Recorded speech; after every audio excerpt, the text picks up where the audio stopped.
முன்தினம் பார்த்தேனே. கவிதாவும் ரம்யாவும் நல்ல நண்பர்கள். கவிதாவுக்கு சென்னை தான் சொந்த ஊர். நல்ல அழகு, வாயாடி, சுட்டி பெண் கூட. நம்ம ரம்யா கேரளாவில் உள்ள வயநாடு. படிப்புக்காக ரம்யா சென்னை வந்தாங்க. ஒரு வழியாக பள்ளி படிப்பை முடிச்சுட்டு ஒரு நல்ல கல்லூரியில் சேர்ந்தாங்க. ஏய் ரம்யா, நாளைக்கு காலேஜுக்கு ஃபர்ஸ்ட் டேடி. எப்போதும் போல தூங்கிடாமல் தயவு செஞ்சு சீக்கிரம் வந்துரு சரியா, ப்ளீஸ் டி என்று கூறி ஃபோனை கட் செய்தாள். காலையில் இருவரும் வேகமாக எழுந்து ஒரே பேருந்தில் பயணம் செய்தனர். பேருந்தில் கூட்டம் அதிகமாக இருந்தது. முதல் நாளில் காலேஜுக்கு வெளியே இருந்து விநாயகர் கோவிலில் பயபக்தியாக சாமி கும்பிட்டு விட்டு ஒரு வழியாக கல்லூரியை அடைந்தனர். கல்லூரியின் முதல் நாள். ஹே ரம்யா, எப்படி இருக்கும் இந்த காலேஜ் லைஃப்லாம்? டிவியில் காமிக்கிற மாதிரி அப்படி ஜாலியாக ஃப்ரெண்ட்ஸ் கூட அவுட்டிங் போயிட்டு கிளாஸ் எல்லாம் கட் அடிச்சுட்டு அப்படி தானே இருக்கும் என்று சொல்லி கொண்டிருக்கும் போதே கல் தடுக்கி கீழே விழுந்தாள். அங்கே நின்று கொண்டிருந்த மாணவ மாணவிகள் தங்களின் பேச்சை நிறுத்திவிட்டு அனைவரும் வேடிக்கை பார்த்தனர். அதில் ஒருவன் மட்டும் முன்வன், எக்ஸ்கியூஸ் மீ, ஏதோ அடிபட்டுருச்சா? நடக்கும்போது கொஞ்சம் பார்த்து வந்திருக்கலாம்ல என்று ஏற்கனவே பழகியவன் போல் வந்து நின்றான். இல்லை அடி எதுவும் படலை என்று தனது துப்பட்டாவை சரி செய்து கொண்டு மேலே ஒட்டியிருந்த மண்ணை துடைத்தாள். பக்கத்தில் நின்ற ரம்யாவும் கீழே விழுந்தவளை தூக்கிவிட்டாள்.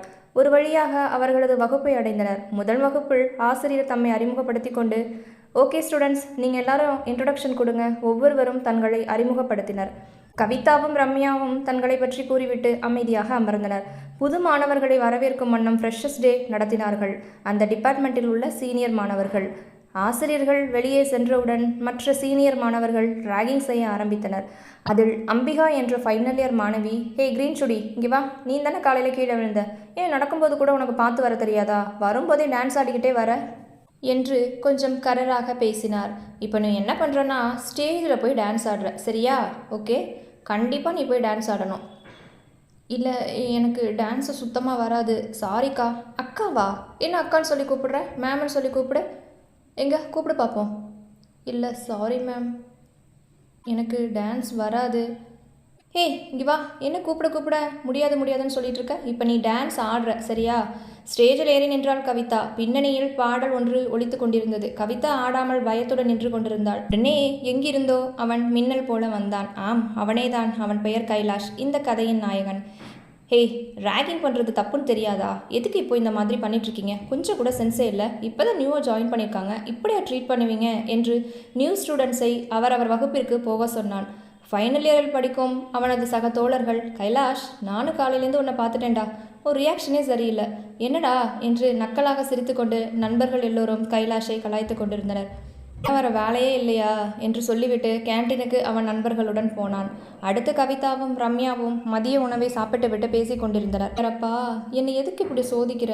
காலையிலே உன்கிட்ட நல்லா தானே வேண்டிக்கிட்டு காலேஜுக்கு வந்த ஃபர்ஸ்ட் டேவே இப்படியா?